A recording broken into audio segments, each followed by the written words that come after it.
Mabuhay, aqui é o Flávio Gaveloski, seja novamente muito bem-vindo ao nosso desafio de 365 dias e hoje a gente vai estar vendo um pouquinho sobre imobilizações. Então já falei aqui em algum momento sobre a importância das imobilizações, mas eu falei só apenas do conceito teórico, da parte de cultura de segurança envolvendo as imobilizações. Hoje a gente vai ver uma das variáveis de imobilizações. Na verdade, são praticamente duas imobilizações, onde você pode aplicar algumas variações dentro delas. E dentro dessas duas imobilizações é literalmente a mesma, você só adapta ela dependendo ali do contexto, dependendo da posição da mão ali do seu agressor, do seu Ivan, enfim, da pessoa que você precisa conter naquele momento. A imobilização em si é uma só, que pode ser dividida em duas formas, que podem aplicar mais 3, 4 variações dentro dessas formas. Então vamos lá. O que a gente precisa ter em mente quando a gente fala de imobilização? É que é muito mais difícil, infinitamente mais difícil, você imobilizar alguém que não quer ser imobilizado.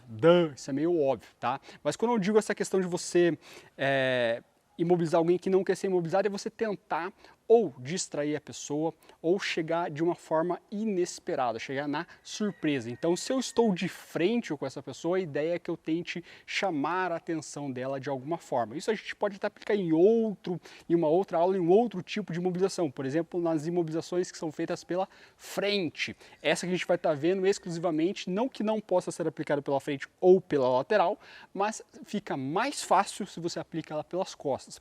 Então, no caso, o Anderson, ele é o agressor, seja porque ele é, sei lá, um inimigo, né, ou ele é aquele tio bêbado chato que bebeu demais e está atormentando os outros, ou o primo bêbado chato que está atormentando os outros, ou se você é médico, ele é aquele paciente revoltado que às vezes está drogado, está bêbado, está se batendo. Então, se você tem uma outra pessoa para distrair ele, chamar a atenção dele, e aí você entrar com a imobilização, fica mais fácil, certo? Que é o que a gente vai estar fazendo aqui.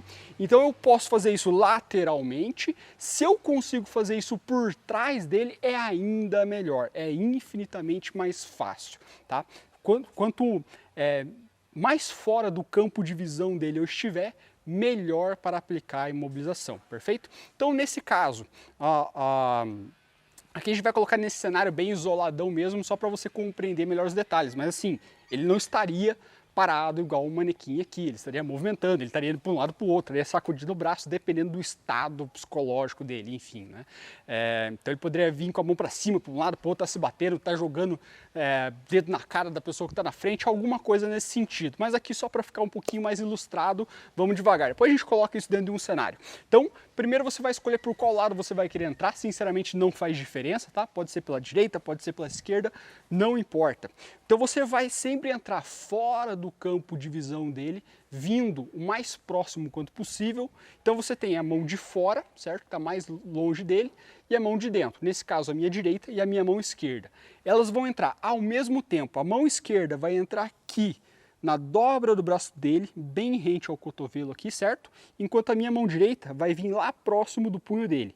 Eu vou grudar o braço dele junto ao meu tronco, tá? Porque se eu não faço isso, se eu tento aplicar só a imobilização direto daqui, ele pode dar um passo para um lado, para frente, alguma coisa assim, e a imobilização falhar. Então eu grudo bem para que mesmo que ele puxe o braço, eu vá junto, porque aqui ele não sai mais, porque aqui eu já grudei ele em mim.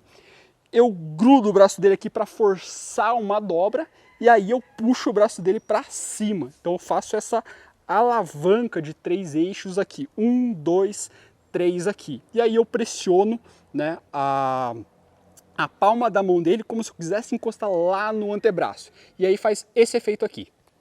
Isso, pegou? Então, quanto mais próximo eu estiver, como eu falei, se eu faço isso afastado, olha o que acontece. O cotovelo dele sobe, né? Eu posso aplicar toda a força aqui e o cotovelo dele sobe. Ele não faz nada, é a força do braço mesmo. Então eu grudo aqui de forma que o cotovelo não sobe. E aí isso acontece. Eu posso fazer isso com uma mão, tá? Então essa minha outra mão que entrou para segurar, eu posso usar ela para apoiar aqui, porque se eu faço assim e ele joga o cotovelo para fora, ó, escapa a imobilização. Então eu posso usar esse meu braço para prender aqui, posso até segurar em mim mesmo. E aqui, ó, se ele tentar jogar o braço dele para fora, ó, não vai.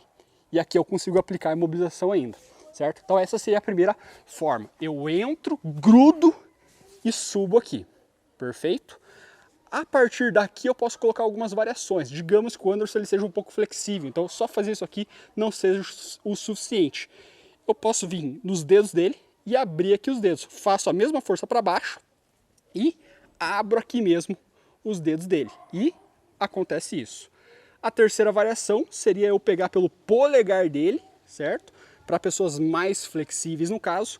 E como se eu quisesse pegar o polegar dele e encostar lá no antebraço. Então eu pego aqui, ó, e force. Incomoda bem mais. O que dói mais? Aqui, abrir os dedos ou o polegar? Polegar dói. Polegar dói mais? Então, dependendo do quão flexível a pessoa é, às vezes isso aqui não seja suficiente, você pode entrar com os dedos ou já direto no polegar, certo? Uma variação para essa técnica seria caso ele, por exemplo, virasse a mão, né? Então aqui ele estava parado, a palma dele estava bem para baixo, né? Então eu vou até fazer na outra mão aqui que ele já começou a sentir a mão aqui. Normal, treinar imobilização é um saco, é um inferno. Cara, incomoda, é um inferno treinar imobilização, mas é preciso. Então assim, digamos que ele esteja movimentando ali, fazendo alguma coisa, e no momento que eu ia pegar na mão dele, em vez da palma da mão estiver virada para baixo dessa forma, ela estaria virada para cima. E no momento que eu fui pegar, né, eu não consigo fazer esse movimento. Não tem problema, em vez de eu me preocupar em virar a mão dele, como algumas pessoas tentam fazer, eu mantenho. É só fazer o mesmo movimento, só que em vez de eu fazer isso para dentro, eu faço para fora. E aí acontece a mesma coisa. Posso fazer a mesma coisa abrindo os dedos, posso fazer a mesma coisa com o polegar também, certo? Então é exatamente a mesma coisa, só que do outro lado. Então eu posso fazer isso por dentro, aqui, ou posso fazer isso por fora, perfeito? Então treine e execute, eu te vejo amanhã, Mabuhay.